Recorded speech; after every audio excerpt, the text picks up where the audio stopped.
관계에 휘둘리는 사람은 결국 자기 삶을 잃는다. 자기 자신이 되려는 시도는 세상에서 벌이는 가장 치열한 전쟁이다. 이 커밍스. 사람들은 타인을 이해하고 사랑하고 관계를 유지하기 위해 자신을 조금씩 바꿉니다.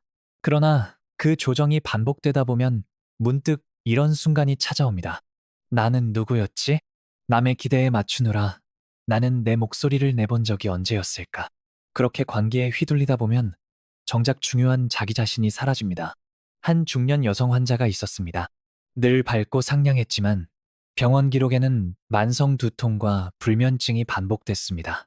그녀는 가족과 회사에서 좋은 사람으로 불리는 삶을 살아왔습니다. 문제는 그 좋음이 모두 타인의 기준이었다는 것입니다. 자신의 감정보다 남의 감정을 먼저 헤아리고 싫은 말은 삼키고 하고 싶은 말은 접었습니다. 그 결과 그녀는 모든 관계 안에서 착한 사람이 되었지만 어떤 관계 안에서도 진짜 자신은 아니었습니다. 남에게 잘 보이려 애쓸수록 진짜 내 모습은 멀어진다. 관계에서 역할을 수행하는 데에만 집중하면 우리는 존재로서의 자신을 잃어갑니다.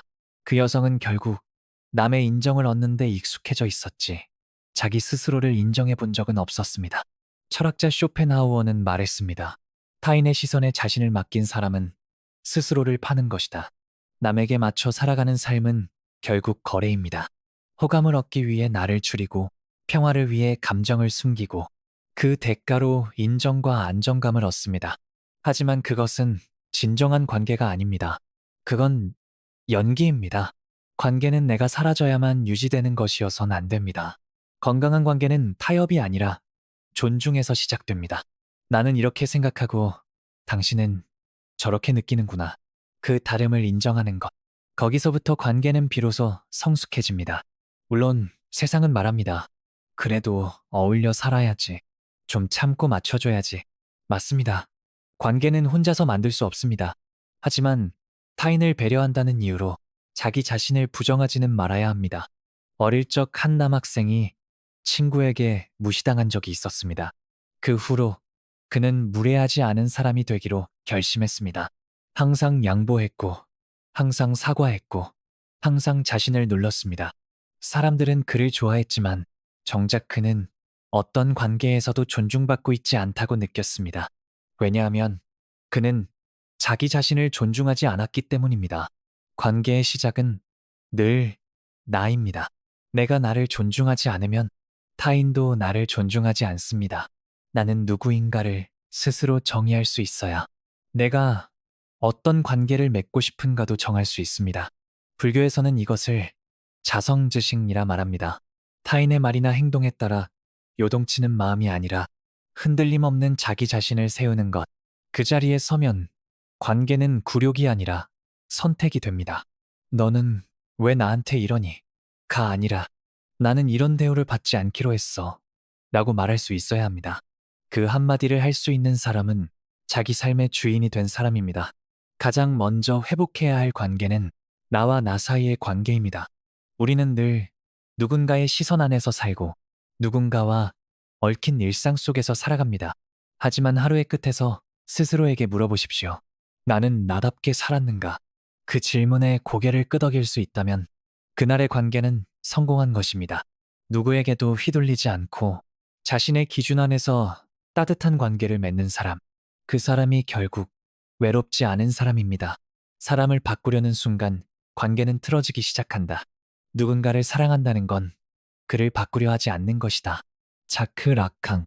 대부분의 사람들은 사랑이라는 이름으로 통제하려 합니다. 말은 이렇게 시작되죠. 나는 너를 위해서 하는 말이야. 이건 다 네가 잘 되라고 그러는 거야. 그러나 그 말의 이면에는 조용한 오만이 숨어 있습니다. 지금 너는 틀렸고 나의 방식이 옳다는 전제. 그 순간 관계는 평등하지 않게 됩니다. 한 부부 상담 사례가 떠오릅니다. 남편은 아내가 좀 더 활발하고 외향적이길 바랐고 아내는 남편이 덜 간섭하고 조용했으면 했습니다. 서로 사랑했지만 서로를 바꾸려 했습니다. 남편은 아내를 향해 좀 더 긍정적으로 살아봐 라고 말했고 아내는 남편에게 너는 너무 참견이 많아라고 했습니다. 결국 그들의 말은 넌 지금의 너로는 부족해라는 메시지가 되었습니다. 사랑은 남겨졌지만 존중은 사라졌습니다. 헤겔은 인간관계를 인정투쟁이라 불렀습니다. 우리는 상대방이 나를 있는 그대로 인정해주길 원하지만 동시에 상대를 내 기준대로 바꾸고 싶어 합니다. 이 모순이 부딪힐 때 관계는 틀어집니다. 타인을 바꾸려는 순간 우리는 관계가 아닌 권력을 행사하는 것입니다. 부모와 자식 사이도 마찬가지입니다. 넌 왜 그렇게 소극적이니? 이런 옷은 좀 그만 입지? 이 말들은 조언처럼 보이지만 실은 있는 그대로의 너를 부정하는 말입니다. 불교에서는 이를 아상, 워샹이라고 합니다. 내가 옳다는 강한 자기중심성. 이 아상이 강할수록 우리는 타인의 세계를 인정하지 못합니다. 결국 상대는 내 안의 기준에 갇힌 타자가 되고 우리는 혼자 판단하고 혼자 상처받게 됩니다. 그 사람은 왜 그렇게 말할까? 왜 그렇게 행동할까? 이 질문 앞에서 우리는 고치려고 들지 말고 이해하려고 들어야 합니다. 그때 비로소 관계는 살아납니다. 한 중년 남성이 아들과의 갈등으로 상담을 받으러 왔습니다. 아들은 예술가가 되고 싶어 했지만 그는 안정적인 직장을 강요했습니다. 아들의 그림을 찢으며 말했습니다. 현실을 좀 봐. 예술로는 못 먹고 살아. 그 말은 결국 나는 너의 선택을 믿지 못해 라는 뜻이었습니다. 아버지는 사랑했지만 아들은 인정받지 못했습니다. 사랑이 인정이 되지 못할 때 관계는 멀어집니다. 관계를 회복하고 싶다면 먼저 내가 가진 기준의 틀을 내려놔야 합니다. 그 틀은 누군가에게는 감옥이 될 수 있기 때문입니다. 모든 관계는 서로 다른 배경, 가치관, 욕망이 부딪히는 자리입니다. 우리는 종종 맞는 말을 하면서도 상대의 감정은 무시합니다. 그러니 관계는 틀어질 수밖에 없습니다. 내가 이렇게 말했는데 왜 상처받아? 그 말보다 중요한 건 그 말이 그 사람에게 어떻게 들렸는가입니다. 관계에서 정말 필요한 건 조언이 아니라 공감입니다. 누군가가 잘못된 길을 간다고 느껴질 때 바로잡기보다 먼저 옆에 있어 주어야 합니다. 삶은 결국 각자가 스스로 배워가는 여정이니까요. 내가 옳다고 해서 그 사람이 지금 틀렸다는 건 아닙니다. 단지 다른 길일 뿐입니다. 진짜 성숙한 관계란 서로가 서로를 수정하려는 관계가 아니라 서로의 차이를 받아들이는 관계입니다. 어느 날 한 노인이 말했습니다. 아내를 이해하게 된 건 결혼 30년이 지나서야 가능했지. 그때 알았어. 내가 그녀를 바꾸려 할수록 그녀는 더 멀어진다는 걸. 사람은 바뀌지 않습니다. 바뀌는 건 그 사람이 선택했을 때뿐입니다. 우리가 할 수 있는 일은 변화를 강요하는 것이 아니라 변화할 수 있는 신뢰의 공간을 만들어주는 것입니다. 그러니 누군가를 사랑한다면 그 사람을 내 뜻대로 만들려고 하지 마십시오. 그 사람의 뜻을 들어줄 준비부터 하십시오. 그때 비로소 관계는 서로를 위한 길이 됩니다. 그리고 그 길은 누구도 다치지 않고 함께 걸을 수 있는 길이 됩니다. 거절을 두려워하는 사람은 늘 이용당한다. 나는 당신이 나를 싫어해도 괜찮다는 사실을 배워야 했다. 그래야 비로소 나 자신으로 살 수 있었다.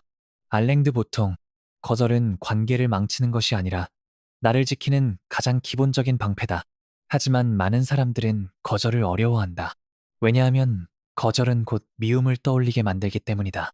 이 말을 하면 저 사람이 날 싫어하지 않을까?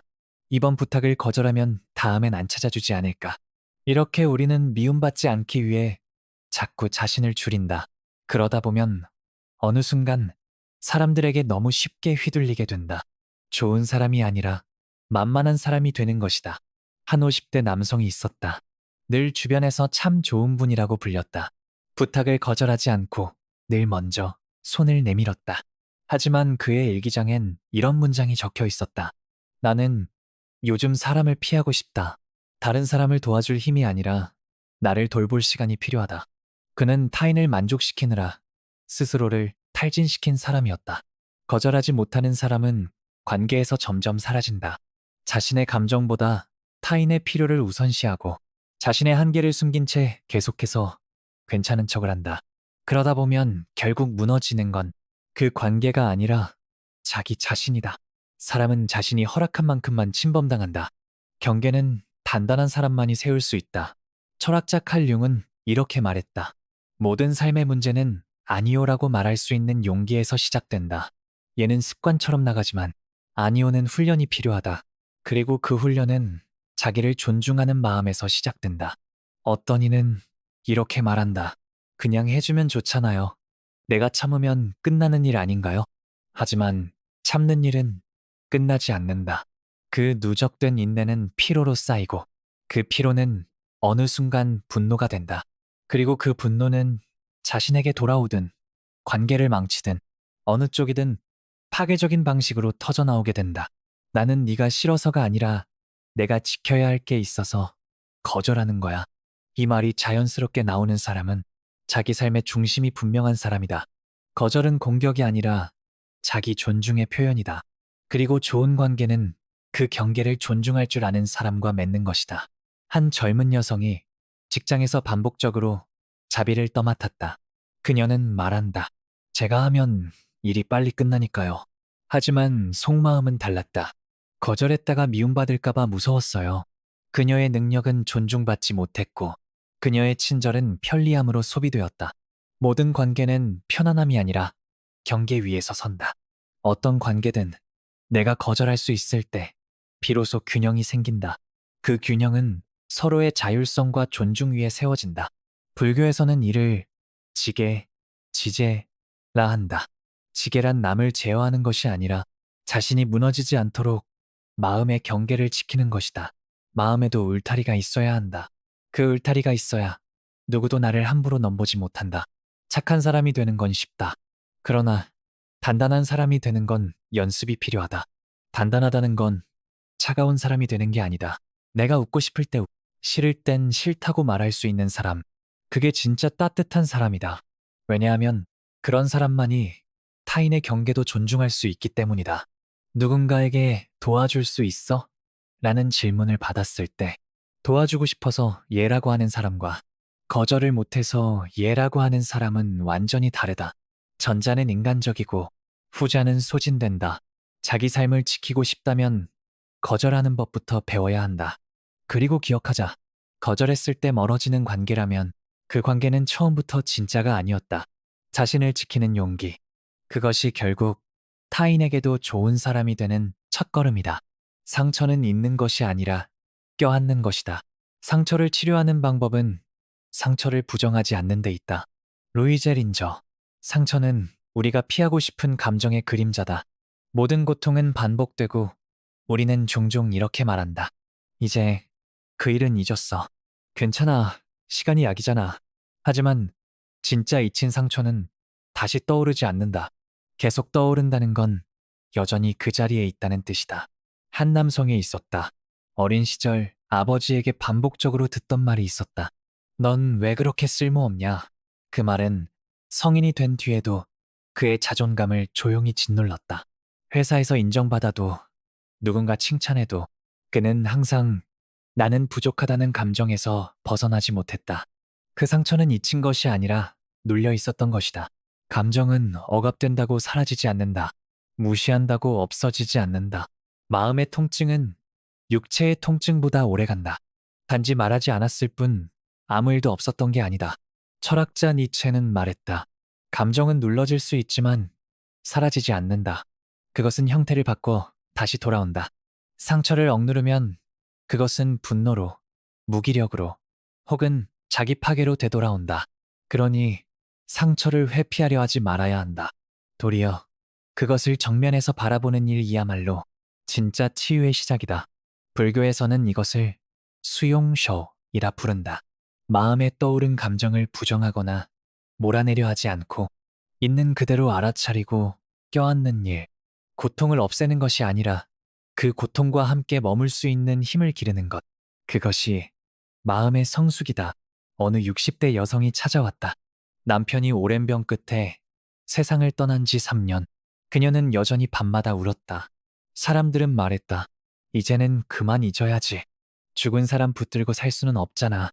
하지만 그녀의 마음은 이렇게 말했다. 그 사람 없이 나는 아직도 살아있는 게 낯설어요. 그녀가 진짜로 필요했던 건 잊어라는 말이 아니라 그만큼 사랑하셨군요 라는 공감이었다. 상처는 있는 게 아니다.